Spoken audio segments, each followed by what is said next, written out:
everyone. Welcome to Wrestling Royalty, where tonight we will be talking about TNA's upcoming pay-per-view, which is actually tomorrow night, Hard to Kill 2024, which is, of course, the return to TNA from Impact Wrestling. And I've got a couple of special guests who you will be a little bit more familiar with than you might be led to believe. But I have Sam and I have Dan from Gimme A Hull Yeah, WrestleSphere, all those great titles. But you know what time we have to do it. This straight away off the bat, we are going to go straight with a big flashy intro.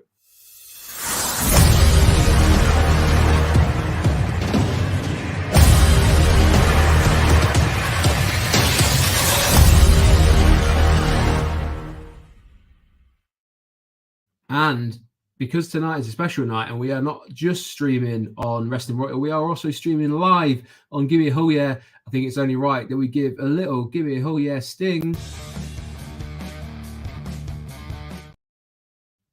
Very short, very short.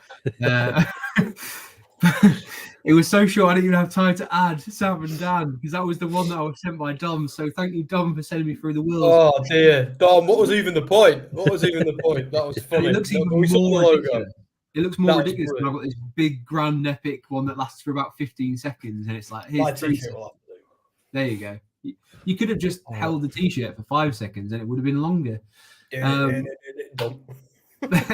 As we can see, we have Dan Hargreaves and we have Sam Smith, who are both joined. As I said, they are regularly seen over on Gimme A Hull Yeah or here on Gimme A Hull Yeah, because if everything's gone right technologically, we should be live on both YouTube platforms. So hello to anyone watching either on Gimme A Hull Yeah or right here on Wrestling Royalty. It is, of course, as I said, Friday night, which means we are going to be discussing the big story of the week within the wrestling industry.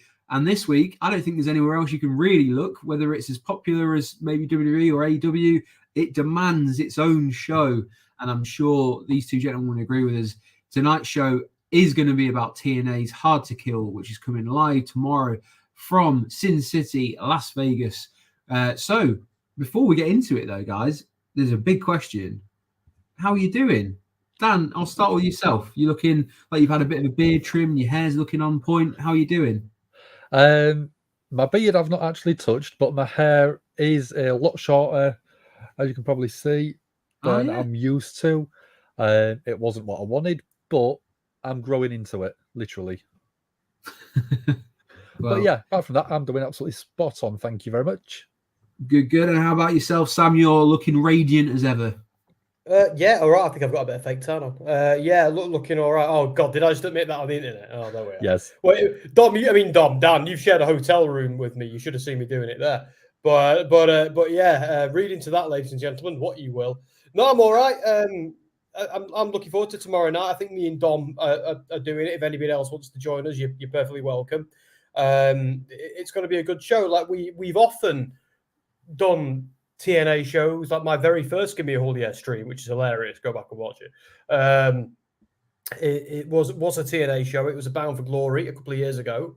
I was a little bit starstruck, a little bit rabbit in the headlights, but I'm not wasn't the confident soul you see before you.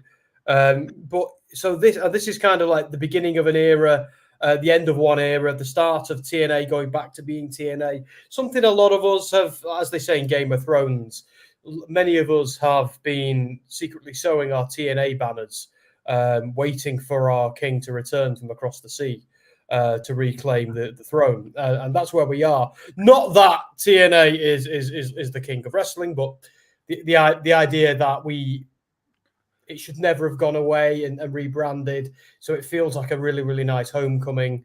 And as a guy who's followed TNA since the very, and I mean the very beginning, mainly because of Sting and things like that.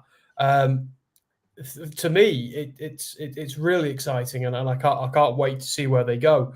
I can see the stage, see the new belts look great. It kind of feels a little bit like we're getting closer to, I always call it three-party politics, but three-party promotions, because Ring of Honor is now, I know it's technically a separate promotion to AEW, but it's still owned by Tony Khan, and it's kind of just become, I don't want to say developmental, because it's not, but it's late. Yeah, it could do with another booker, personally. That's just my opinion. But so now we have to look to TNA to be the big and the successful number 3. And I think they're going to do it because I think they have a very important place in wrestling. And Andy, over to you because I've gone on too long, as usual. No, it's the thing I really want to get people to understand is we have obviously our chats that we outside of when we're on this format, which is obviously WhatsApp normally, and I think Dan would be happy to admit we will have to bow in the knowledge of Sam, who is very passionate about Impact or TNA. I will also say, moving forward, I will only be calling it TNA because yes, please do. Even though very frustratingly, you can't call it TNA Impact because that's the name of the TV show, like WWE Raw, WWE SmackDown. So yeah, it's just annoying on X or Twitter. Again, another one that can't seem to make up its mind what we should be calling it properly. But on there, it's still Impact Wrestling, but it's like username is TNA. It's very confusing. But yeah, we will refer to it as TNA moving forward because everyone will be on the same wavelength. But Sam is a bit of an aficionado. He's a bit of an old romantic when it comes to TNA. He still has great memories and still keeps up with it now. And we were having this discussion, I think it was last week, where we were talking about TNA is very comfortable in its own identity, in its own skin, which is really nice because I think a lot of people would maybe go, well, surely you want to be the number 1. Surely that's your aim. And yeah, it'd be nice. But I think with TNA, they just go, we are what we are. We know we have a great division. We have the great knockouts division. We have a great roster in general. We have the X division. And there's a lot of positives about it. They bring in people who have been sort of moved around, maybe have left WWE, maybe have left AEW. They've also had those partnerships in the past. But they still have this loyal core of a roster which will always drag it through, and no matter who comes and goes, you've got all those people on there who will happily pull that along, be very proud of being TNA or Impact, which I think should be applauded. And yeah, just say they're a very consistently good promotion, and I don't like using the word good, but that's the best way to explain them. They're solid. You'll always know what to expect to get from them, and I don't think they always get the respect that they deserve in the industry, which is a bit of a shame. But I'm feeling it changes when they move back to TNA. I've got one concern though with the TNA name, because back in the day when they were TNA, it was like, all right, TNA. They were doing the Attitude Era a little bit after the Attitude Era stopped being edgy and needed and wanted. And so the TNA, obviously TNA has another meaning in popular culture, tits and ass. And I do feel like, I used to think a couple of years ago, it's a good job they're not called TNA anymore, because they might struggle pulling that off in today's climate. But now that they've brought it back, nobody is seeing that anymore. We're just seeing total non-stop action wrestling. So I feel like the world is mature enough to now move past that and to not roll their eyes at it anymore. Because I think a lot of people, it goes over their head because that's such an antiquated, like that's the sort of thing your dad says, not the sort of thing you say today anyway. So it's like, so it's all right if you're in Jeff Jarrett's era of locker rooms, but the rest of us, like, who cares? It's like, and 3-letter word, the 3-letter promotion thing. I love that. Go ahead, Dan. Sorry. No, I was going to say, for probably all 3 of us, back in 2000, so when it was first established, TNA was something you had a little titter at because it was the tits and ass. So you moved away from it, and now we've grown up. Them going back to it feels like it's a more mature thing to do. Yeah, it really does. It really does. And I'll just quickly, about my own fandom, I'm just going to quickly, I'll put the record straight with one thing, because I think there's a bit of a misconception that TNA are my bae. They're my ultimate favourite. And I don't get me wrong, I love them, but I love them about as much as I love WWE and AEW and everybody else. I love everybody kind of equally in wrestling. I have peaks and troughs with all of them. I don't favour TNA particularly over the others. It's just I am of the view that if you are a massive wrestling fan and you give a massive portion of your life to the sport of kings, as we all do here, I feel like you're doing yourself a disservice if you're not watching the big 3. The big 3 being WWE, AEW, and TNA. And even if, and I'm not going to lie, I've spent a lot of my life shouting at the screen at all 3 of them. What are you doing? That was stupid. But I still come back. I still love it. So I'm not giving any special treatment to TNA. I do love them. I am very passionate about them, as Andy said, but it is in proportion to everybody else too. Not just because I have to be because of WrestleSphere and what I do for work, but just my own general fandom is. Well, if you could sum up my life, it's I reject the word "or" and give me the word "and." That is something I strongly believe in. Yep, absolutely. So, as I say, we are going to be talking more specifically. We have sort of rambled a little bit there about TNA in general. We are here to talk tonight about Hard to Kill 2024, which comes live from the Palms Casino Resort in Las Vegas, in Sin City, as I said. What we're going to do is going to throw up the match cards. We're going to rifle through the pre-show because there are some names to be mentioned on the pre-show. And as I say, I can see there's a couple of comments coming in already. One from Matthew Lincoln. Hello, Matthew. Thanks for joining us tonight. Who's asking what channel is TNA on? Well, it does depend, I guess, where you are in the world. I don't know if anyone knows where Matt's from, but if you are in the UK, as Danny says, you can watch it on Fight TV, where it is $16.99. So that would be www.fight, which is FITE. .com fight.tv even and there's also there's also TNA Plus, which is their revamped streaming service, a bit like the WWE Network, but they have multiple tiers to their subscription service. The top two include all the pay-per-views and all of the historic content and the weekly wrestling show. So there are pros and cons to joining it. It's like the WWE Network in the sense, but it has the TV on there as well, where the WWE Network doesn't. But you don't get the pay-per-views unless you get the top tier premium one. So it depends how invested you want to be to which one you want to go for. I'm just going to get the app and do it this way after this. Like the Gimme A Hull Yeah account, we're probably going to buy the pay-per-view on Fight, but going forward, I'll probably have a subscription to TNA Plus and see if I can write it off on tax. Whereas if you are in the US, it is also available on fight.tv, but it is $39.99 US according to Nomar. So thank you for updating that. And hey, hello. Nomar. Hello, yeah. Happy Friday, because I guess it won't be Friday night there quite yet across in America. No, it's got a few hours to go, haven't you, Nor? But yeah, thank you for joining, and thank you for that little bit of information. So, as I said, we are going to be talking about the card. The next three we're going to kind of go through very quickly because these are the pre-show.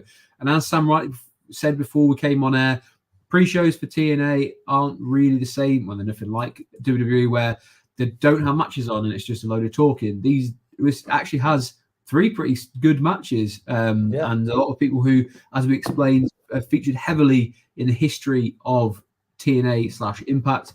So the first one I've got up here is Eddie Edwards and Brian Myers. And some of these faces, if you are watching TNA for the first time and you're not really kind of up to date, there's a lot of familiar faces that if you do watch WWE or AEW, you are going to know a few of these people. Maybe not by the name that's there, but you will know the names, the faces even. So yeah, Eddie Edwards, Brian Myers with Alicia Edwards, and they are going to be facing off against TNA Originals, Eric Young and Frankie Kazarian, who, if I remember rightly, Frankie Kazarian is a good friend of Sam and Dan, who we had a photo taken in LA. You were in that photo. We were all in that photo, weren't we? The three of us and Kaz. Yeah. Who got a picture with Bubba?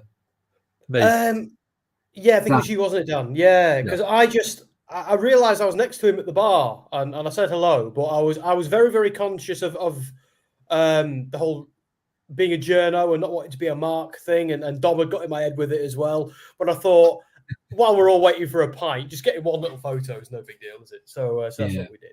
Oh, there it is! How handsome we all look. Aww.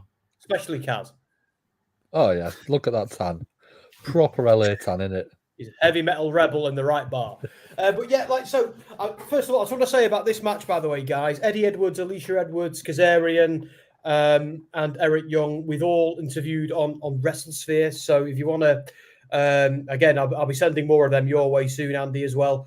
But with WrestleSphere, if you want to see a silly sausage like me interview the guys from TNA, get over to WrestleSphere and have a little look at them, because we always have a good chat. It's always good fun, and I always make them laugh at some point. which is nice. But yeah, there's a lot of talent in this ring. Eddie Edwards and Brian Myers are kind of in an alliance, but it's not going brilliantly well because Myers is essentially Moose's toady. But Eric Young and Kazarian are, two of the biggest stars in the company as well. I'm actually surprised this is on the pre-show because of the talent involved, but I think it makes sense. If we're going to get them on the card, let's get them in this way. Gives them more something to do. And Eric Young and Kaz have been tagging quite a lot recently. I saw them tag in Coventry during the TNA UK tour a few months ago. So they know what they're doing together. It's not going to be a bad match, but I don't think it'll have any massive story implications other than maybe Eddie and Brian maybe not getting on or learning to coexist, perhaps. Yeah. Just noticed we had a comment in there. Jahira Harley. Hello, guys. My name's Jahira. I'm a fan of WWE and TNA. Good to have you in. Welcome to the show. You're in the right place if you're a fan of TNA, because that is all we're going to be talking about tonight. But you can see a lot of WWE and AEW content over on both Gimme A Hull Yeah and here on Rest of the Royalty. So thank you for joining us. Let us know what your predictions are while you're here as well. We'd love to hear your thoughts on the card. What match are you looking forward to? Who do you want to see win in the main event, which we will get to towards the end of the show? So what I'll probably do then is, do you want to do predictions? Do you want to quickly tell me who you think is going to win? Okay. I'm going to go for the baby faces, Eric Young and Frankie Kazarian. Dan? Yeah, I think Eric Young, Frankie Kazarian for this one. With it being a pre-show, you want to get the crowd hyped, and you always want the baby faces to win. That is going to get the crowd hyped up for the show itself. I don't think they'll need it because they're going back to the old school TNA. Oh yeah, they're going to be raucous in Vegas as well. And that, to everyone I've ever met from Vegas has been a bit of a party animal. So I can't wait to see it. It's going to be good. Good crowd in Vegas. I'll agree as well with you guys because I think I will put out this is in no particular order. I've got the main event, I believe, last, but the rest of them are open to interpretation because I don't know the card. That is more than likely to, I would imagine, be the one that goes on just before the main show, but we'll kind of discuss as it goes on. Yeah. Also, the pre-show, we've got ECW legend, and he's been around in TNA a little while as well, Tommy Dreamer. Oh, yeah. And it's a Digital Media Championship. He's going against Crazy Steve in a no disqualification match. So I've seen a lot of people on X or Twitter. I find it so difficult to call it X. I really do. I'm calling it Twitter. Yeah. I refuse. I'm not doing what that baggy faced belligerent nerd tells me to do. So here on TNA, I've seen a lot of people talking and saying, like, is Tommy Dreamer really still going in 2024? Which, there's a lot of people like having a bit of a chat about it. But here he is defending one of the brand new minted belts that they have released this week, or the titles, maybe you want to kind of call them. He is defending his Digital Media Championship. Again, what can we expect in this match other than probably a lot of hardcore action? Yeah, it's got to be that. Yeah, I won't slag off Elon Musk again on your channel, Andy. Come at me, not Andy. I'm sure he's watching. But yeah, see, I've never been a massive Tommy Dreamer fan, even in the old days. This is a good feud. He was like, Steve, I get it. You keep attacking me backstage. You try to make a name for yourself, blah, blah, blah, blah, blah. And then Steve attacked him again. So Crazy Steve is massively the heel in this story. But I like the idea of Crazy Steve beating Tommy here. And because that's something for the history books, for the record books. Crazy Steve beat Tommy Dreamer in the first new TNA show, taking the newest title belt. So I've got Steve for this one. It's a good feud. I think the heel needs to win this feud because Crazy Steve is the future. The guy's blind as well. He's absolutely incredible, some of the things he can do. Interviewed him for WrestleSphere. Thank you very much, whoever just put that in the comments. Thank you, Dan. Crazy Steve was one of my favorite interviews I've ever done. He was such a lovely guy. Tommy Dreamer's obviously a legend, but I think Dreamer's going out on his back here to put over the company because he has work to do in the office, to be fair, Tommy Dreamer, these days, where Crazy Steve is absolutely the future. and he's just fascinating to watch. He's like a real life daredevil. He really is. I said that to his face as well. He loved it. Dan, what are your thoughts on this one? Yeah, I think Tommy Dreamer is an absolute legend. I think for the style of match that they could put together with Crazy Steve, I think it's going to be absolutely epic. And as Sam said earlier on with the first match, this has got enough on there where it doesn't need to be on a pre-show. It's a main card pay-per-view premium live event level match, especially with that stipulation on there. But going forward, I would expect Crazy Steve to win this one. And Sam saying is a future. He's got pretty much everything he needs to be a top level performer for TNA going forward. Yeah, I'd say so. Yeah, just know Tom is in the house. Tom Talks Rubbish. Hey, Tom. Great YouTube channel. So go check out Tom's content, who is the kind of man behind the other men in journalism, which sounds really weird. I don't know why. Why did I phrase it like that? No idea. And I nearly said "and women" as well, which would have made it sound even worse. Tom. He's the journalist behind the journalist, if that makes sense. He likes to interview people. I'm so sorry, Tom. I don't know why I said that. Anyway, yeah, Tom's in. Please go check out Tom Talks Rubbish and make up for my faux pas there of talking such a stupid way. Anyway, yeah, Tommy Dreamer, I think, Sam, you kind of pointed to it there. This is a good opportunity for it almost being a change of the guard where TNA is kind of going back and wants to make a big sort of statement. And this is one of those matches where you have it really pop the crowd for a good probably 5 to 10 minutes. I don't think it would go like too long, but there'll be enough stunts in it to kind of get people really like up on their feet, warm that crowd up, and be the first of a sort of change of the guard where Steve can take the belt and do what he needs to do with that moving forward for the promotion.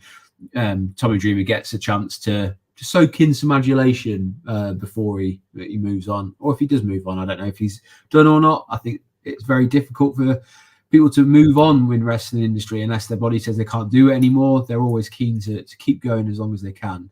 And Tommy Dreamer is definitely in that kind of category. But it's good to see some ECW originals still kicking around.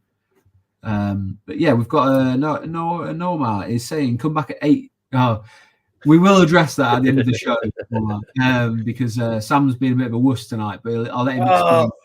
I'm being hang there for a little while. Right, I tell you what, folks. No, I'm addressing that now. I will do SmackDown tonight. If Andy does it with me. There you go. Who's a wuss now? Who's a wuss? I will do it if Andy does it with me. Rich Swann versus Steve Macklin. Another great match to go on the. This is surprisingly on the pre-show because both these guys have featured very heavily and near the top of the card for TNA wrestling. So or Impact when it was Impact. So it is a bit of a surprise to see this one. Have they loaded this card a bit too much, or is this their big thing of like, actually, you know what? Get as many great matches on there to kick this off, and let's make a real statement. Because to me, this could have been easily on the main card. I think it's a bit of both, a bit of those two, a bit of A, a bit of B, because it's like all three of these matches, I think, are a little bit too good for the pre-show. But then at the same time, I'd rather have them on the card than not have them at all.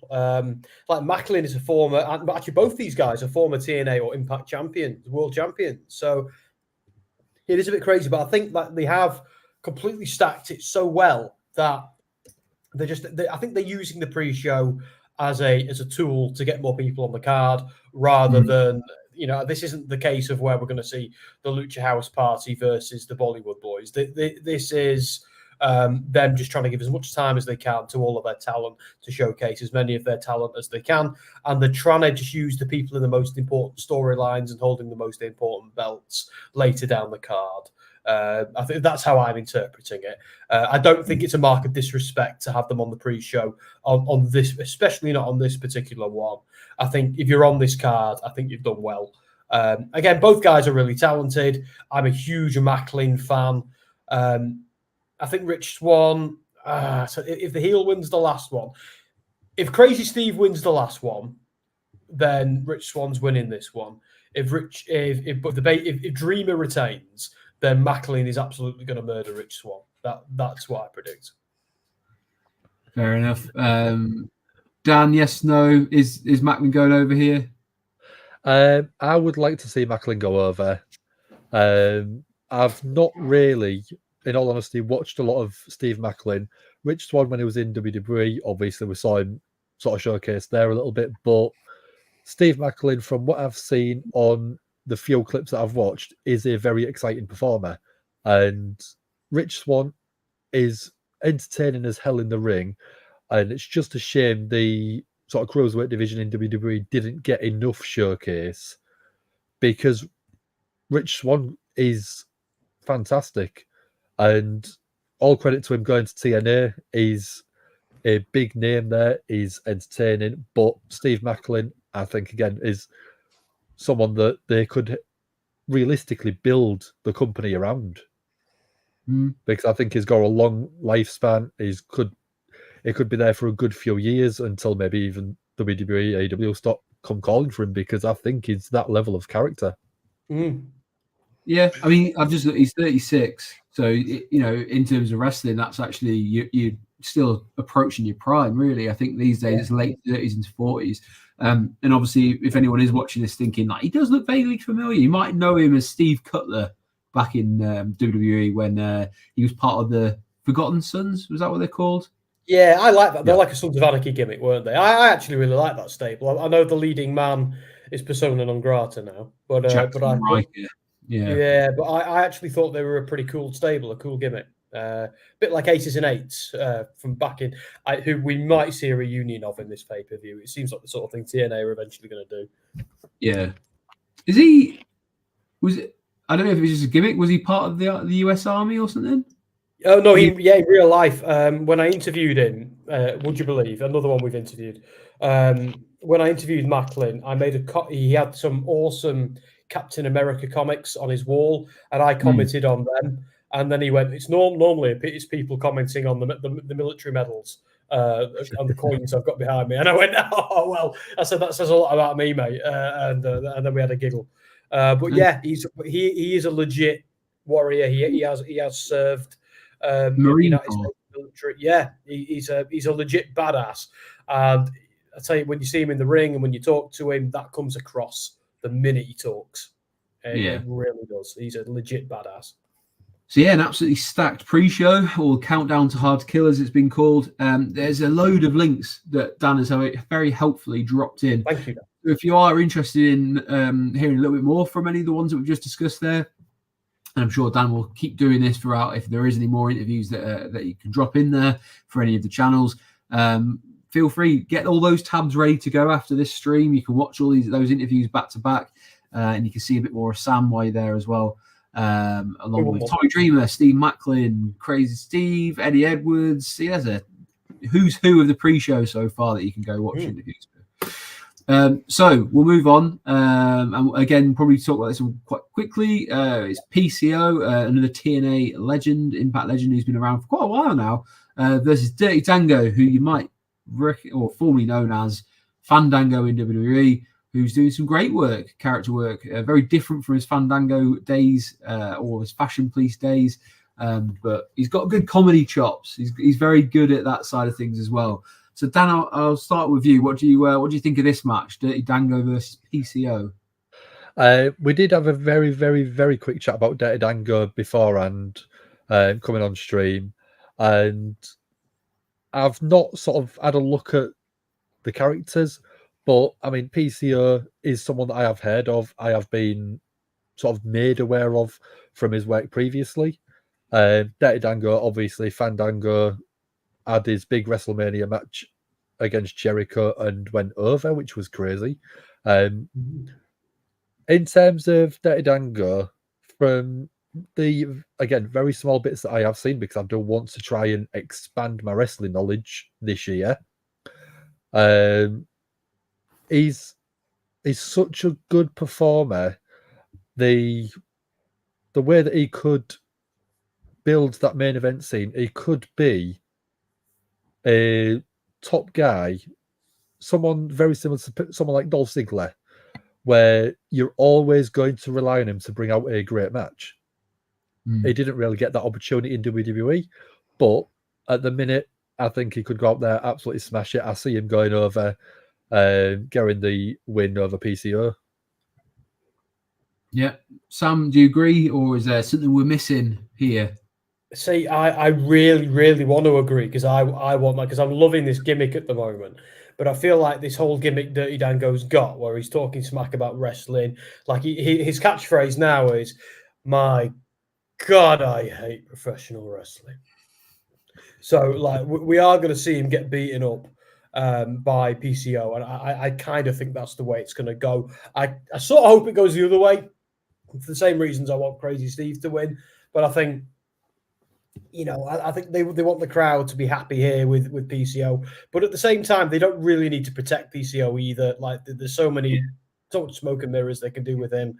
I do like the idea of him and Oleg falling out, though. But I think they're only just building this stable, so it might be a bit too early to do that particular thing. And if people aren't aware of what to expect with PCO, how would you describe his character / gimmick? Well, he's the French-Canadian Frankenstein. That's all you need to know. Fair enough.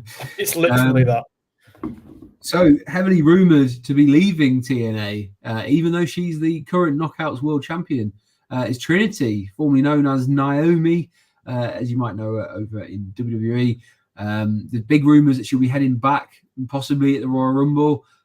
So, maybe, Sam, I'll come to you straight away on this one. Is it as straightforward as we're led to believe that Trinity is done with TNA, will be returning to Royal Rumble, or is there something that maybe is twisting here? Because we did see Jordan Grace leave for a little while. She left the company for a little while and has come back. But is this a done deal already, is what I'm asking?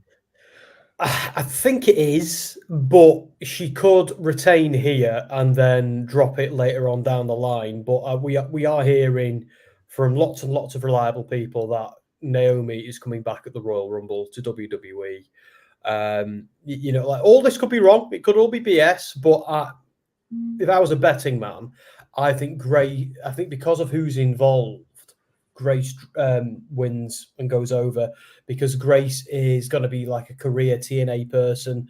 Like, yeah, she could go to WWE or AEW or something like that, but she's got a lot of goodwill in the company. She's held the belt a few times before, so I do feel like, from a TNA perspective, Grace going over is the best thing to do, especially if Trinity is going back to WWE. Like, Trinity has had a really, really good run in Impact. She's came in, made her presence felt, and, you know, has helped elevate the company, elevate herself. And by the time she goes back to WWE, she'll still be a big star. It's not going to be like she's been forgotten about. Where I feel like for Jordan, she might be the right person to lead TNA into this new era while Naomi goes back to WWE. So I think Trinity drops it here, and we have a handshake and a hug at the end. As again, a passing of the guard. But I think the storyline here is Jordan Grace is TNA, Trinity is almost on loan from WWE, and he's going back there. That's kind of how, because that's the real story, that's real life, and I kind of think they're going to lean into it, as TNA are very good at doing. Yeah, and Dan, do you reckon we could expect Trinity to want to go out from TNA with an absolute banger of a match? Is that something we should be looking for here, or is it just going to be let's play it safe because I've got a bigger payday coming?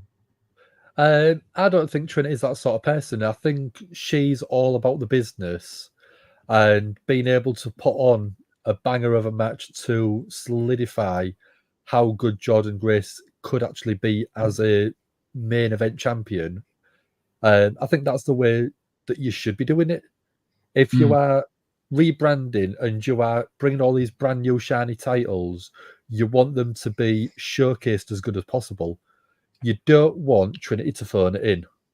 That would really put a downer on the match. It'd put a downer on Jordan Grace's win if she gets the win there. The one thing I would throw back to Sam is TNA are known for taping weeks of Impact at a time. Could you see Trinity retaining, and then a little bit further in the tapings, dropping the title to Jordan Grace for a TV broadcast? I totally could. I think it'd be a big shocking thing to do, but I think Jordan Grace winning the belt at the return of TNA, cementing her position as a TNA legend, like if they do a Tommy Dreamer and Crazy Steve, I think they kind of owe it to her a little bit, especially with what we know going on in the backstage shenanigans. Like yeah, they could do that, but what we know about TNA is they ran out of TV tapings a few weeks before Christmas. So the next TV taping is Snake Eyes, which is after Hard to Kill. So they actually have no footage as of yet. They will have some very, very soon. So if that's the case, if Trinity retains, then yeah, that's absolutely what they're doing. But I think with this being such an important pay-per-view, and it might be the most important pay-per-view we've ever had for this company, since they last rebranded. I genuinely, believe it is. So I think it would be a good coronation for Jordan Grace to get it here.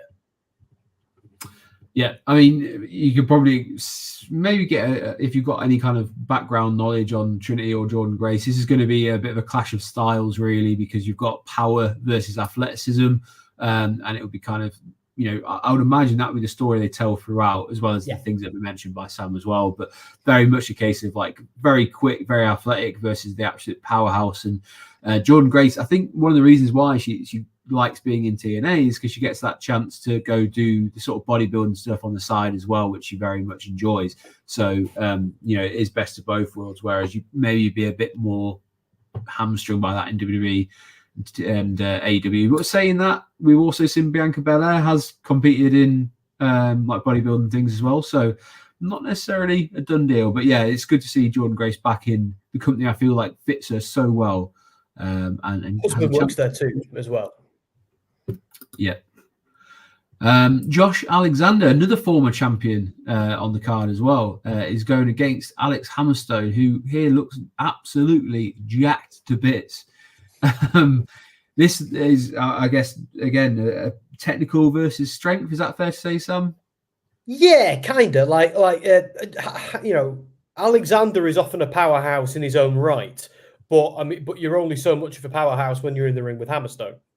So like he's a big dude, and it's only been a matter of time before one of the big guys comes after Hammerstone. And I don't know if he's signed with TNA, if this is going to be a regular thing. I sort of really hope it is. Because I love MLW, but TNA is a step up from MLW, like it just is. So this is a big deal for Hammerstone, and he's in there with Josh. I think this is going to be a banger. Both guys are very, very good. We've interviewed Josh Alexander. I went to Manchester to sit down with him, and it was amazing. Lovely guy. Threatened to put me in an ankle lock if I ran off with his belt. It was way too heavy for me to run off with, by the way. I wouldn't have got very far. He was, of course, he was joking. It was banter. But yeah, I think this is the match I'm most looking forward to on the entire card. I hope I don't know who's going to win this, because Alexander is kind of, TNA's poster boy going forward, or at least he's one of the people that they want to be the poster boy, where Hammerstone is the shiny new toy. So I'm like, what do they do here? So I'm going to go with Hammerstone for him to come in and make an impact, because I don't think Josh needs protecting, because everybody who watches TNA knows he's brilliant. So I'm going to go with that. But I'm really looking forward to this one, so much so. Dan, do you see it the same way? Is this a Hammerstone victory, or are you thinking Josh Alexander gets rewarded for his previous work with TNA? I'm actually going the opposite to Sam. I think people who don't know Impact, Impact will want to TNA would want to put over one of their big stars, and Josh Alexander is still one of their big stars. He's been reliable for them. He's held the title, I think, at one point. Sam just said. So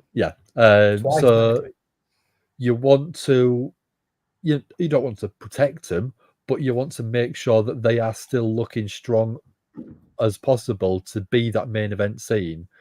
If Alex Hammerstone loses, he's got the look definitely in that picture to be able to build himself back up and then be a bigger deal a bit further down the line, rather than coming in, being put over by one of your big stars. But it is, like Sam said, it could go either way. But for me, I would be going Josh Alexander to win that one. Yeah, I think it depends. If they've signed Hammerstone, then they might need to protect him. If they haven't signed him, then they don't need to. I think, but it also could have a screwy finish. They could also go that way as well, and spin it off into multiple feuds. So that's another. They could take the WWE route with this one. Was Alexander's last title reign cut short because of injury? Was it his last one, or was it his first one that happened in? The first one, he lost it immediately because Moose cashed in some opportunity and took it off him within seconds. The second one, he was having a very dominant reign, but he had to relinquish because of injury. We'll move on to, because this feeds into the main event. Yeah. Everyone expected Alex Shelley to drop it to him when he came back and was healthy again, and Shelley didn't. So they do sort of owe Alexander something here. He is very much still the heir apparent, but they had to make sure that they weren't painting Shelley as a interim champion, because he's so much more than that. And every TNA fan knows that. But a lot of people were under the assumption that, he's just going to roll over now and give it back to Alexander. Because the story at the time was Alexander and Macklin. But they were able to tell that story to a decent conclusion without it being about the belt. So, which people forget in wrestling, you can do. A good story sometimes doesn't need a belt. And that was living proof. So I'm going to agree with Dan. I think they'll give it to Josh Alexander personally, because I think that this is all about building the brand, and there's too much uncertainty around whether Alex Hammerstone's how long he'll feature for them. So I think on this one you've got to give it to Josh to kind of really build up his brand, and then push him as a potential main eventer and number one contender again in the future. Dan, specific shout out for you, my friend. I feel a bit hurt. It's one of my work colleagues who I used to work with at O2. Ah, I see. Of course. He always sort of comes in and tries to sort of say hi if he's free. No. So how are we doing, Aaron? Good friend as well to have around. Good support there. But also nice to see you, Aaron. Even if you don't say hello to myself and Sam, we won't hold that against you. We will, however, move on. Screw you, Aaron.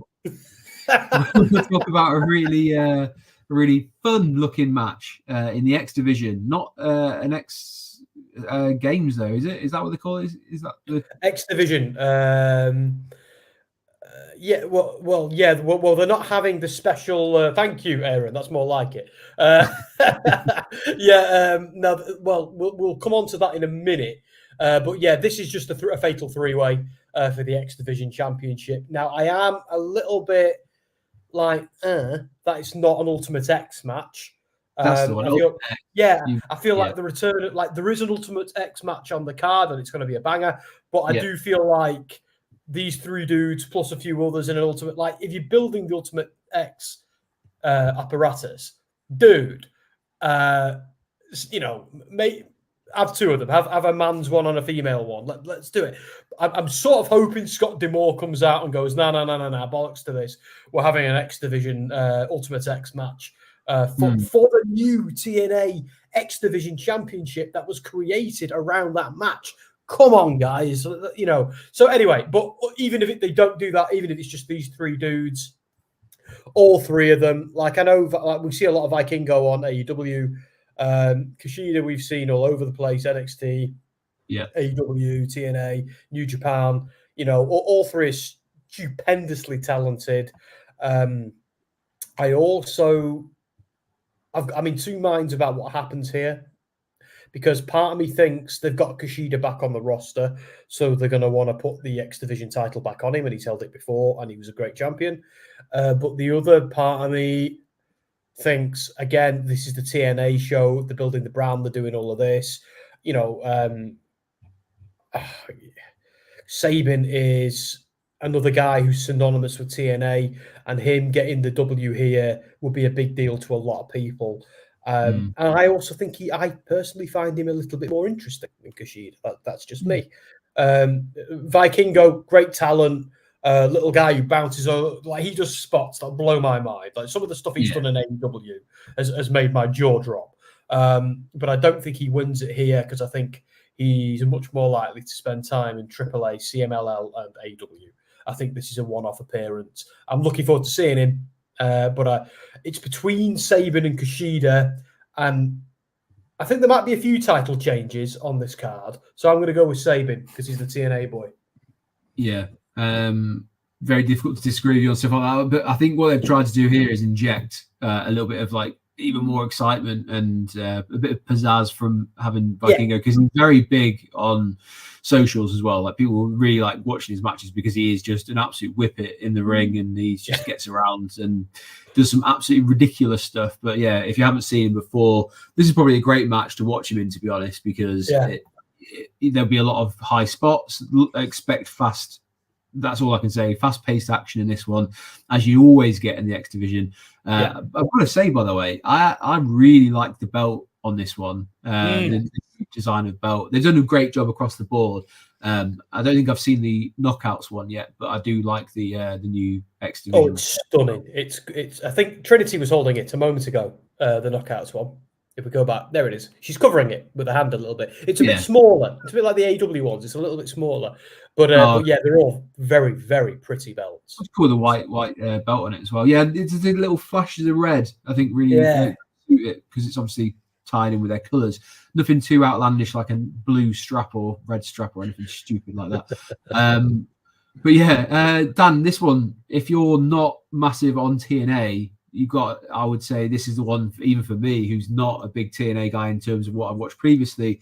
I am excited because when you hear about the X Division, it sounds like the cruiserweight division on steroids, basically. Yeah. To say on a wrestling show, but never mind. I mean, I didn't even need to know about X Division. I see Vikingo in there and Kushida. My eyes are glued. Yeah. As JR would say, Vikingo is quicker than a hiccup. It's going to be that fast paced. I reckon as long as TNA have got the production for the cameramen, I reckon you might even miss spots. It's going to be that fast paced. But all three guys I do know can really work. There'll probably be something off the top rope to the outside, probably from at least two of them. But it's going to be the one. I mean, I've looked at the full card, and this is the match that, to me, is the most exciting. It's got a little bit of recognition, name recognition with Vikingo, Kushida. If you're a TNA fan, you've obviously got Chris Sabin. But if you've ever watched AEW and you've seen Vikingo on there, he had an absolute barnstorm with Kenny Omega. So if you know he's having a barnstorm with Kenny Omega, you know how good he is in the ring. So putting him in there in a division that is technically tailor-made for that sort of performer, it's going to be absolute awesomeness. Like 205. I'm a massive fan of 205 Live, and I miss it. I'd love for it to come back because I love the Cruiserweight Classic and everything that came from it. But I do feel like everyone looks at the X Division and goes, "Oh, I wish we had that. My God, that's such a good idea." Because it is also, it's always been the thing TNA have had over, even when they've had some of their hard times. They've always had that. The X Division has always been the thing they've been able to hit people over the head with. And it's never not been good. It's always been ace. And the ultimate it feels cool as well. Like I don't know what it is. Like I always hear about the X Division. I'm like, that's cool. Like I don't know why. It's just. And what's cool as well is you actually don't need to be a cruiserweight to hold that belt. Brian Cage has held it, and as we know about Brian Cage, he's bless him, he's a freak of nature. He could do all the high spots as a big dude. He eventually cashed in. He used option C to cash that in and go after the heavyweight championship, which was cool. But every now and then they mix it up and they have a big dude hold that belt. which makes life a bit hard for the little guys. But it's good storytelling and it's good styles clash as well. One more thing about this match before we move on. I love how it's Mexican wrestling versus Japanese wrestling versus the American wrestling. I feel like they're missing one of the four horsemen, which is like the British catchers catch can. I feel like if they got Zack Sabre Jr. in there, we might have a full set. But Ospreay. But Ospreay's more of a high flyer himself, isn't he? Well, again, Ospreay would be wicked in this match. I will throw another name in there, by the way. That I'm keen because they have been granted a contract with TNA. And I think there was an interview today with Ospreay. Leon Slater thrown into this match. My God, would be absolutely ridiculous. He will eventually land in, and I don't think it will be for too long, unfortunately, for TNA, because I just think the guy is so talented. Watch out for a review of North Wrestling where he recently went up against Speedball Mike Bailey in what I can only describe as my match of the year already, because it was just that good. You can actually see the full match over on North Wrestling on their YouTube channel.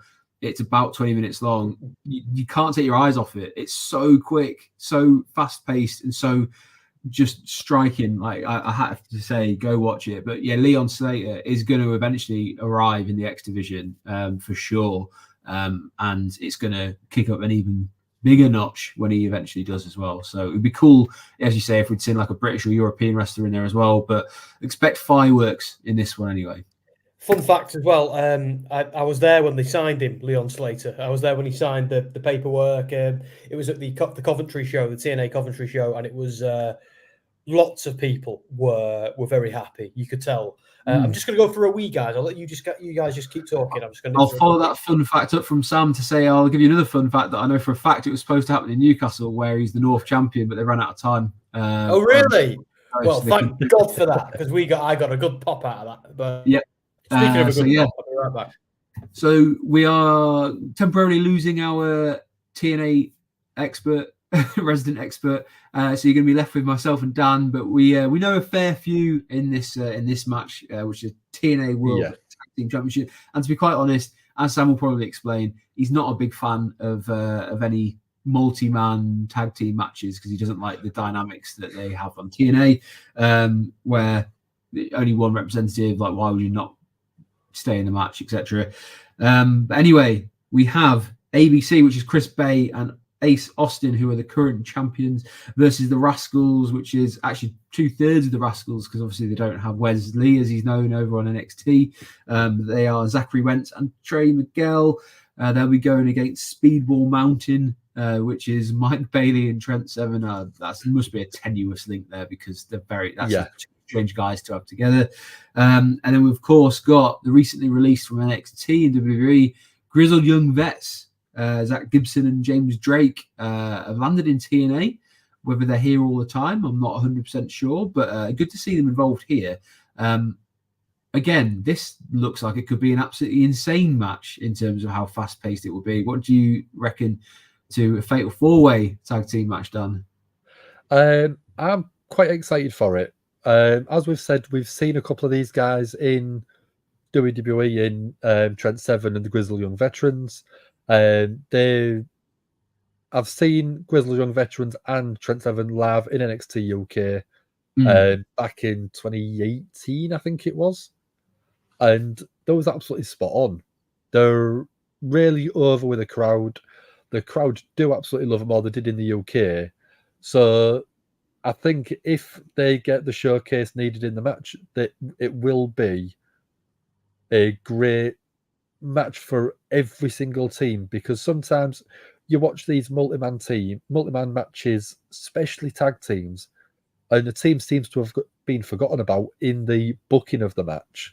But I think you bring in 4 absolutely stonkingly good teams into a multi-man match on a brand new TNA pay-per-view.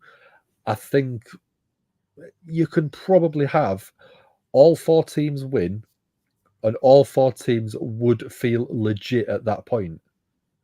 Sometimes you have a team in a multi-man match and they just don't feel like they fit there. I don't think that's the case with this one. But if I had to pick, I would probably say I would have the Grizzled Young Veterans go over and get the belts. Yeah, I agree, because I think they're kind of hot property after leaving NXT and WWE in general, and I think that's for good reason, because they're very good technically. They're also a bit different, I guess, from particularly ABC and the Rascals in terms of their kind of pacing. But in James Drake, you do have someone who can, be very quick. Sam, you're going to have to explain to us a little bit. Speedball Mountain. What's the tenuous link here? What's going on with that particular pairing? I'm not sure, because we only saw Trent Seven at the last monthly special that Impact did a few weeks ago, and I think he was teaming with Bailey then as well, and then he got signed. I think it's just it's a styles clash, isn't it? Because one's a high flyer and a martial artist, while the other is a British catch-can wrestler. So I think it's just a way of cleverly putting together their gimmicks, you know what I mean? And Dan's there going, shoes off if you hate Gibson. I really hope they do that. God, And I'll tell you what, Dan, if you're stuck for things to do for a stag night, a progress show might be a good idea. Just there you go. Yes. There's just an idea. But anyway, I don't really know. I just think it's a creative, fun name. But it's great to see Grizzled Young Veterans in. Like ABC are a part of Bullet Club, of course. The Rascals are along without. Yeah, well, they're missing their boy Wesley, who's over in NXT. But yeah, I think they've got Myron Reed in there now as their new member, he fits perfectly. Same style. I think it might be a little bit too early for Grizzled Young Vets to get the belts. I could be wrong. I probably will be. But I like the idea of the Bullet Club guys retaining for now, and then these guys kind of working their way up. I think like a blood feud is building between them and the Rascals, and I kind of want to see that play out. I think Grizzled Young Veterans would be more fun if they just come out and do their old school shtick that we haven't seen for a while, because they were lumbered with such a crap gimmick in NXT. Well, it could have been really, really good, but they didn't capitalize on their personalities. I would have liked to have seen like the Zach Gibson kind of just rumble out now and then, pushing back against that programming from Joe Gacy. That was just me. You didn't enjoy Schism? Well, I enjoy Joe Gacy. I enjoy Ava Raine. I just thought they were kind of almost miscast as the dyad, if that makes any sense. I love creepy cults in wrestling. Cults, that was, by the way, YouTube. It had a lot of potential, but I just thought they weren't the right team for it. Sorry, I just don't think they were. And they're like Gibson is the mouthpiece of this team, and I just want to see him annoy the crowd. I want to see a Scouser annoy a lot of Americans. That's what I want to see. I'm here for that. But I do think Bullet Club, I can see Bullet Club retaining, because I think there's going to be a lot of changes. Yeah, all I want is Gibson on the mic, as Dan has just said in the comments. That's all I want for Christmas is Gibson on the mic. But I'd like to see Bullet Club retain, and I think they might, because there might be a lot of switcheroos on this card. So we'll see. And I also think Bay and Ace Austin have been very, very, very loyal Impact guys, and it'd be a nice way of rewarding them in the first TNA show. I think it's more like, when Subculture won the belts, I think it might be like that for the vets, like Mark Andrews. And that. I think it's going to be spinning along those lines. But I think it'd be good. I don't know why. I feel like they could just chuck a ladder in this and it would make more sense. But yeah, I'd love that. Do you know why that'd be a great idea, Andy, as well? Because like you boys know, I'm not a big fan of tag matches with more than two teams at length already today, not on stream. When he went to the toilet, so it's probably a good job, because Sam's not a fan of these four corners. Well, yeah, it's true. They break kayfabe. Like I don't mind if they're two teams of lots of dudes, like like a 5-man or a 4-man, or like an 8-man tag or whatever the hell. I don't mind that. But I feel like when they do this, the idea of you ever tagging or not tagging a member of the opposing team just it just doesn't work in my head. And there's a reason why some other promotions don't like doing it. I think namely WWE. I think AEW hasn't even thought about it. But I get, add a couple of ladders to the mix, or make it a tornado match, and you get rid of that kayfabe breakage. So I really, really hope they chuck in a couple of ladders and say, anything goes. That would make my night. But there is also a very exciting match. We did mention the X division earlier on. Now we are getting an Ultimate X match here for the knockouts, which is, am I right in thinking this is the #1 contender match? I believe so. Because because the champ future TNA knockouts world championship match. So. We'll run through the names there. We've got Tasha Steelz, we've got Alicia Edwards, we've got Giselle Shaw, Jody Threat, a debut for Zaya Brookside, and we've got Danny Luna as well. What I'm going to have to do here, though, is, Sam, very quickly, if you haven't watched an Ultimate X match before, explain the rules, explain what you can expect to see, because it's a little bit back-S, right? Yeah, but very quickly, he says. There's a reason for that. He knows I struggle with very quickly. So there's four. Right, yeah. So an Ultimate X match. It's essentially 4 pillars on the turnbuckles with some wires going across the top. You've never seen anything like it unless you've watched TNA before, and they've got to kind of monkey bar go across these wires to get the belt. I think it's a ladder match where the ladders are on the turnbuckles and then there's a wire across, essentially. And you can do some very unique spots. It's the sort of thing that when WWE and New Japan saw TNA do it, they went, "Oh, that's genius!" And then everybody was like, "Oh, wish we thought of that." Such a simple idea. Such a simple idea. It's so entertaining, and you can make so many fun, unique spots out of it. Like they've had people in the past. I can only compare it to Kofi Kingston's various Royal Rumble escapades. Like there are certain wrestlers you watch with an X Division match. What are they going to do this time? Because they don't all just go across like that. Some of them like army roll across with their feet.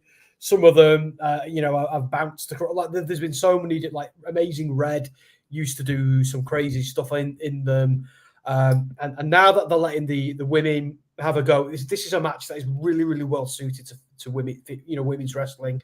So it's so cool that they'll let it, which is probably why they're doing this match instead of letting the dudes do it, I suppose.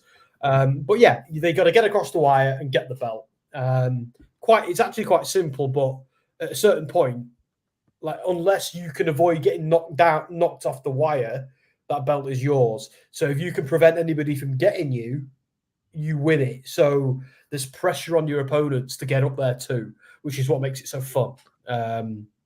But yeah, and a lot of talent here as well. Like Danny Luna had an awesome showcase in Coventry. I know I keep talking about Coventry. It's because I was there like a couple of feet away from the ring, so I saw everything. It was wonderful. Zaya Brookside, it's great to see her landing somewhere decent, somewhere good, because there's a lot of talent there. Jody Threat is becoming a massive deal in TNA.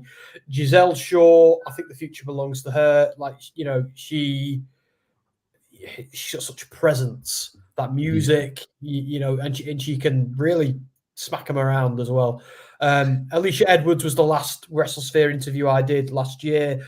We had some good fun, but I'm giving this match to Tasha Steelz, the Belliqua badass, because she, I think she's turned heel again, but she's really over with the crowd. They've all missed her. I think there's a lot they can do there, and I do think the feud here going forward is Steelz as a babyface versus Giselle Shaw, who they make the ultimate supervillain of the women's division. And was that short enough, Andy? Probably not. Yeah, I'll give you that. You must be joking. Dan, there might be some names here that I think people aren't too familiar with if they haven't been watching Impact. And even then, like some of them are brand new as well. I say Zaya Brookside has been on NXT UK very famously. Robbie Brookside's daughter, she went off instead of going to WWE. She went off and did a bit more time in Japan, I believe, is where she kind of went for a while. But when you look at this picture in particular, who screams star to you? Like, as in, like, who could you look at that and go, yeah, they could be the poster for TNA's knockout division? I mean, Samper great for Tasha Steelz, but I would probably give Giselle Shaw the win and have Tasha Steelz be the underdog babyface that then dethrones Giselle Shaw. Yeah, That to me is a bit more my style of booking. You have a heel win a big match, take a title, or get the #1 contendership and get the title. And then you're building that Tasha Steelz win up and making it feel more relevant for me. Yeah. Everyone in the match could be a great choice to win if the booking is done right. But I think if you look at that picture right there, you see Tasha Steelz, she looks a star straight away. There's no question about it. Giselle Shaw, again, looks a star. I mean, Danny Luna, I mean, I love the style. It's something a bit different. It's a bit quirky to everyone else in the picture, but I just think Giselle Shaw for me. I think that's the way that I would be going.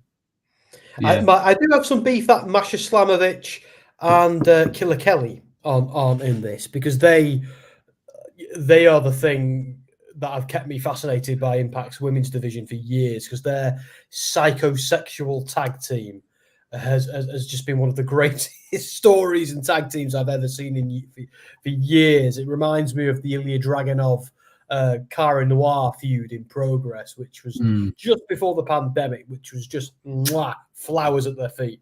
But they've kind of not copied, they've emulated the best parts of that. And yeah, it's a shame they're not on the card because those two are money. I think it's the only belt that's not on the line, isn't it, this weekend? Which one? The women's. They've got a women's tag, haven't they, in TNA? No, they don't. They don't have a women's tag division. Do they not? Not to my knowledge, no. What, I could be what wrong. are the women's belts? And there's the main one. I thought there was a second women's belt. No, I believe not. No, like they are due one, I would say, but TNA has often kept it quite basic with the belts, and it's actually quite refreshing because I mean, mate, can you even name all the AW ones now? Because I can't. Like, and combine them with the Ring of Honor ones and the unofficial ones, forget about it. But there is a tag team championship on the Wikipedia page. TNA Knockouts World Tag Team Championships. Oh, have they just MK Ultra are the current holders. Yeah, Killer Kelly and Matt. Yeah, they are the champions. Right, yeah. There you go. That's how tired I am. I've talked about them. I've put them over, and I've forgotten they're holding belts. So you're right, Andy. That's for some reason not on the card. I don't get why. Well, I mean, I do like hearing those words. I'm right, but I'm not going to dwell on it too long because we're used to it. I'm that guy. Are you going to clip it just that little section? Oh, piss Andy off. Andy, you're right. Yeah, we'll do that because we are here live on Gimme A Hull Yeah, and we are live on. Hey, look, I'm just always lots of audiences that Andy is right. Mate, I'm always happy to admit when I'm wrong. I'll tell you why, because it doesn't happen often. That's why it's refreshing for me. It's just it's a feeling I don't feel that often. So it's nice to, it's like those kings who always had someone in the background whispering in their ear, "You are mortal." You are. So why don't you have Shut that? Up, you didn't earn that. You didn't earn that. And if we were doing a bloody predictions video, you'd be losing it. The only reason you've still got that is because we couldn't be arsed doing predictions videos after WrestleMania. But we're getting back there. I tell you now. I think Anthony wants it back more than anyone. It was in the beginning. We're going to move on to the main event of the night, which is the TNA World Championship match between current champion Alex Shelley versus Moose, who's I believe is in this position because of his Feast or Fired match that he's cashing in here. Yeah, it's like Money in the Bank, way harsher.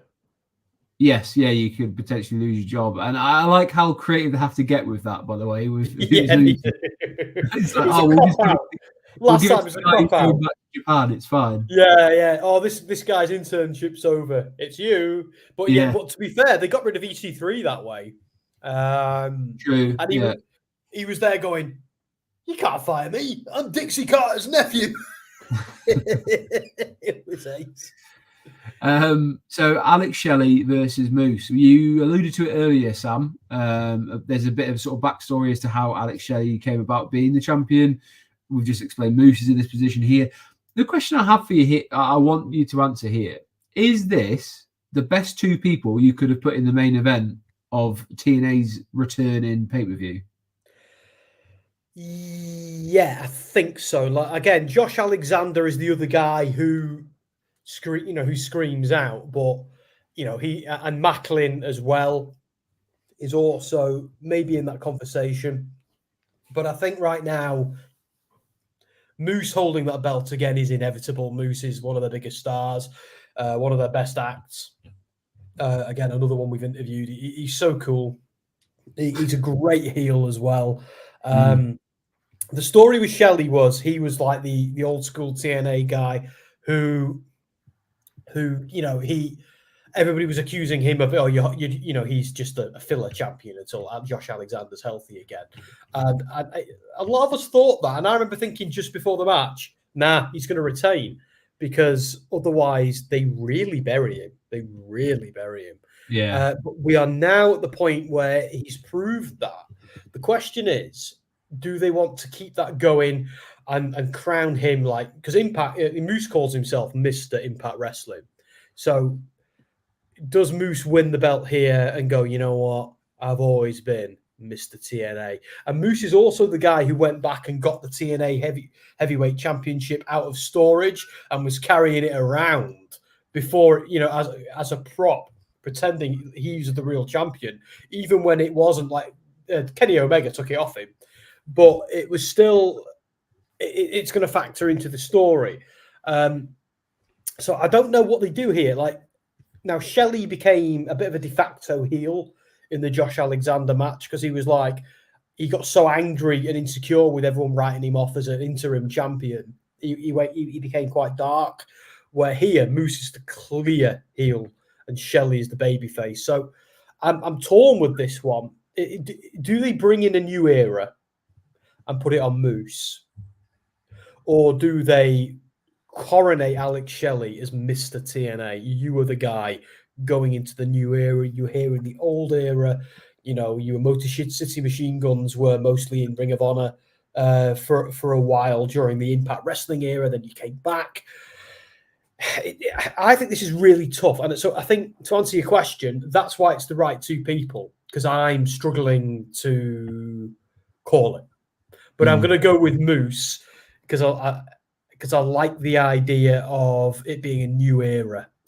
And Shelley was never meant to hold it. Now, that is true. Shelley was never meant to hold it. But I'm certainly glad he did. It's been a happy accident. It's just, where do they go from here? Does Shelley need another victory to cement this? Or has he already done that with the Alexander win? It's tough. It's really tough. Well, Dan, I'm keen to get your thoughts on the main event here. Well, first of all, who do you think's going to win? Second of all, is this a match that gets you excited as some of the other matches on the card? Like a main event should always be the big curtain drop. Yeah. Have they achieved that here? Are you excited for it? What's your thoughts? For this one, it's two people I have heard of. I have seen matches that they have done previously in TNA. Alex Shelley, I think, is a great performer. Moose is an absolute unit. I was just having a look. He used to be an NFL player, so he has got some absolute power in them arms, in that chest of his. But I would be putting Alex Shelley on the win here.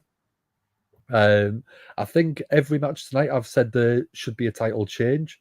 This is the one where I think, again, you could rebuild Moose if he lost the match. Alex Shelley having that title and holding that title for a little longer and making it feel a bigger deal by getting a win over Moose, I think elevates it more than swapping the title over to Moose at this point of TNA's rebirth, if you will. Yeah, I think this is the one where we'll potentially see some sort of shock debut, return, something at the end of this match. I think they'll have the match play out completely square, like fair and square. But I think we'll see something happen to finish the night, where it's one of those, let's make social media have a bit of a buzz around it. So yeah, I think Moose probably picks up the win here. But I think he's then instantly attacked by someone. I'm not sure who, but I have a feeling there's a shock in the or sting in the tail from my perspective. But what we'll ask you both, just to finish things off, is what's your excitement level for Hard to Kill? You know, out of 10, what would you mark your excitement level as after going through the card? Sam, you can start, mate. I'm going to go with 10 because this is a long time coming. I've not, like, don't get me wrong. I love Impact. I've not, when they announced they were going back to TNA, I literally jumped up and down and shouted and was like, yes, I'm so happy.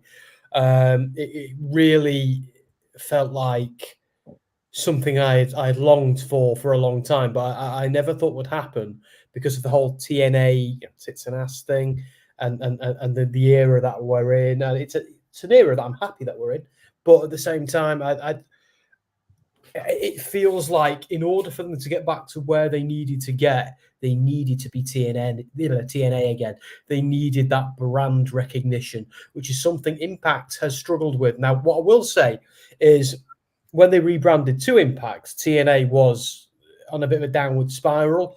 And under the Impact era, they, even with a global pandemic that screwed over everyone, they've done a great job of building this back up into something that they can be proud of, which is why I get frustrated when people don't recognize it, or people just go, it's like, oh, it's just an indie. No, it really isn't. They got money, they got stars, they got a vision. They know what they're doing.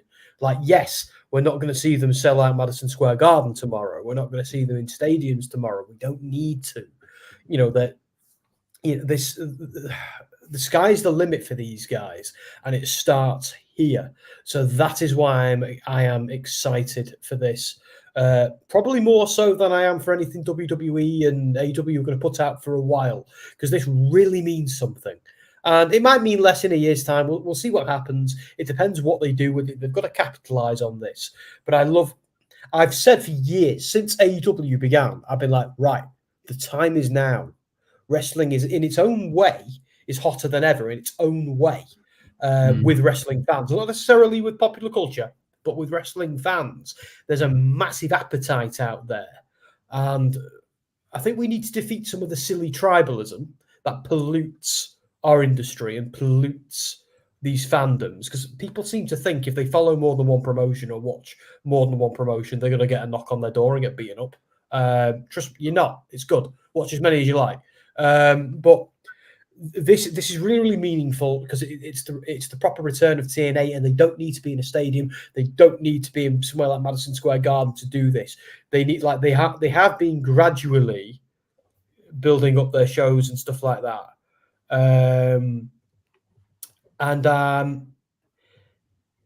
Yeah, I'm really confident about the future. I love the idea of this being a 3 promotion system. I want to be as excited for TNA as I am for WWE and AEW at times. So I hope that answers the question and why I give this 10 in terms of hype. So 10. Dan? For me, for the names that I do know and the names that I am vaguely aware of, I'd probably sort of say a 7 or an 8, because I reckon they're going to want to put on a great show for the TNA fan, for anyone else who might be watching it just to see what they're doing with this rebranding, renaming from Impact. There'll be a lot more of the casuals, I think, that might watch it, myself included, that I do think will draw people into it. So if you're going to do that, you need to put on a good show. You need to put on a solid card, and I think they've got that. There's a couple of people that the casual non-TNA fan won't know in terms of name performers, but as long as they're putting a good match, I am going to be a fan. Yeah, baby. Yeah, I am just looking at. I think it was Dan's comment there. We've got AJ Francis, top dollars. And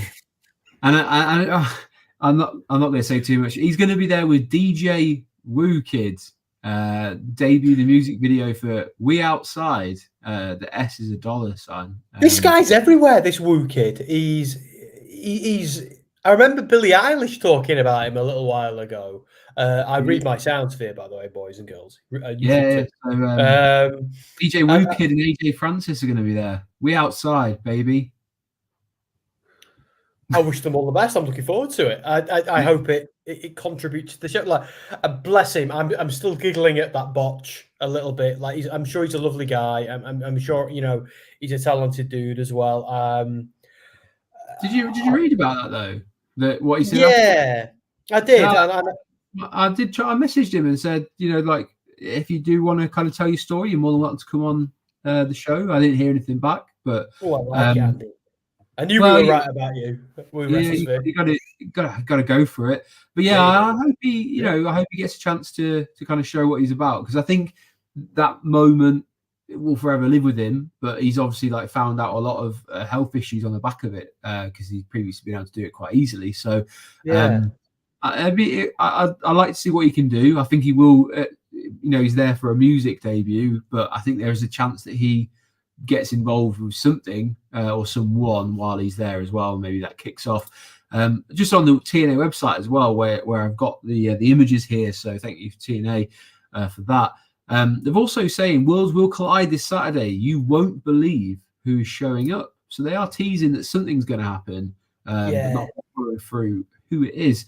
And it's a bit of a surprise. But Sam, I got you a present. Oh. And I have to mail it to you, unfortunately. Oh, okay. Oh, it's one of those. It's a tactile present. Awesome. Well, yeah, but basically, I've got a question for you, which I'll then reveal. Do you believe? I believe in Joe Hendry. Yes,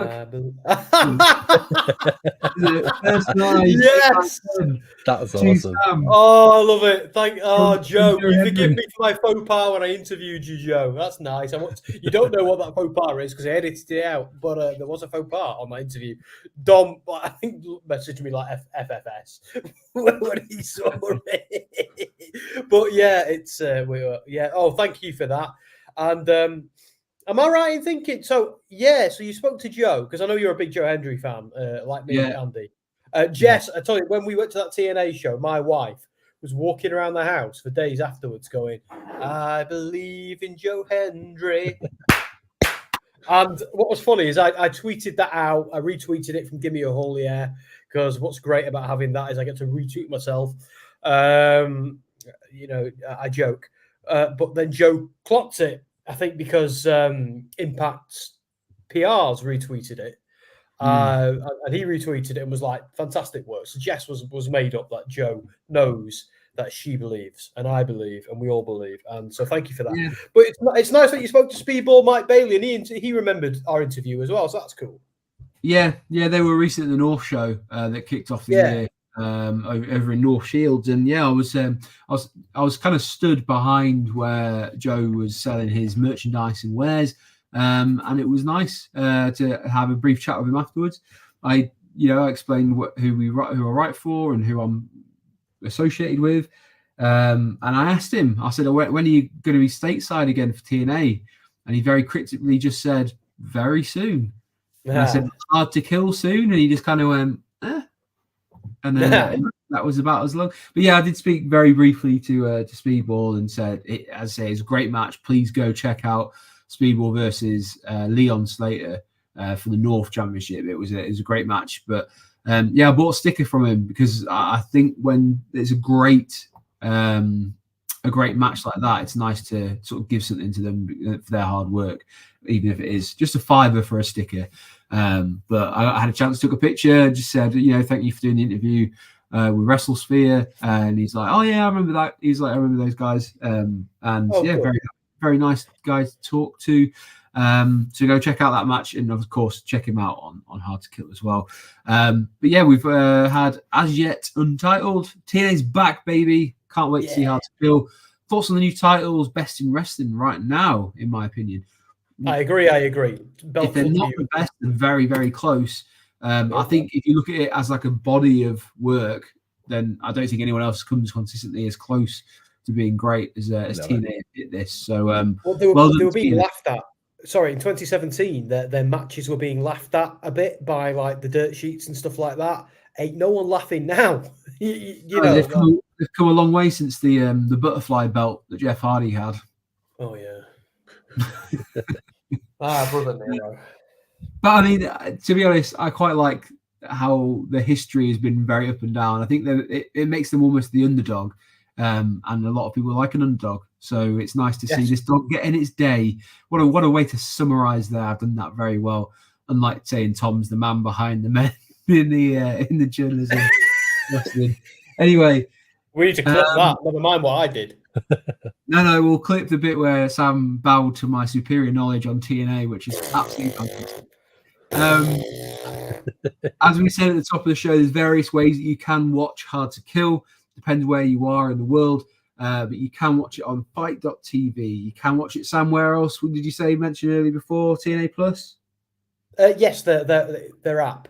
They've had it on the bottom of the screen for most of these slides, actually. There's a little plus. But you wouldn't know because the logo is so like edgy and cool. You wouldn't know. Oh, hang on. Maybe not. There is also the availability on DAZN, which is more of a boxing streaming app. But you can also get it on there as well. Yeah, they're everywhere. Also, I'm gonna plug one more thing for them as well because I'm a nice guy and they do us a lot of favors. But like they also have a service on YouTube where you can pay a couple of quid or a couple of dollars, get access to their weekly TV and their monthly specials. Some of them are pay-per-view quality, by the way. I'm not joking when I say that. Now, the 4 or 5, there's probably going to be a couple more going forward this year. But like the 4 or 5 big pay-per-views they have, you still have to buy separately. But you'll still get like a discount on them. And like the YouTube thing is what I use. It's just ace. I can use it on my PlayStation, my Xbox, my iPad. I'm not shilling for them. I'm legitimately telling you how convenient it is for me. And that's like they've got to work hard with this app if they want me to replace their YouTube service. I'm telling you that now, TNA. Like I've told you PRs and that. I love my Ultimate Insiders YouTube account. But we'll see. We'll see where it goes. So a lot of ways that you can follow and support TNA as they are back. They are back with Hard to Kill, as we just covered. Thank you very much for joining us. But let us know in the comments if you're going to be watching. Then please let us know if you are watching or if you want to have alternative commentary on. We are going to be doing a watch along over on Gimme A Hull Yeah, which will have at least Dom and Sam. You can never tell who might show up on those streams, but Dom making his watch along reappearance. He's very excited for TNA. And of course, as you will probably gather by now, Sam is very excited. A 10 out of 10 he gave it in terms of excitement level. Hopefully, when all said and done, he'll be giving the show a 10 out of 10 as well, which would cap off a fantastic return for the promotion. But as I said, this has been a simulcast, I think is the terminology tonight between Wrestling Royalty and Gimme A Hull Yeah. And it will be tomorrow. But as I say, it's great to have this working partnership with Gimme A Hull Yeah and Wrestling Royalty. It feels like a more fruitful relationship than Impact and AEW ever had, or anyone else. Oh, I hope they get back there. So much potential, dude. So much potential. That's what we say about Wrestling Royalty and Gimme A Hull Yeah as well. So much potential, so much we could do. And it's just the beginning of the year. There's lots of crazy plans that I'm sure will be enacting throughout the rest of 2024. But as it is my show to finish, I guess I should say, I've been Andy, he's been Dan, he's been Sam. This has been Wrestling Royalty and Gimme A Hull Yeah as well. I'm glad you got that.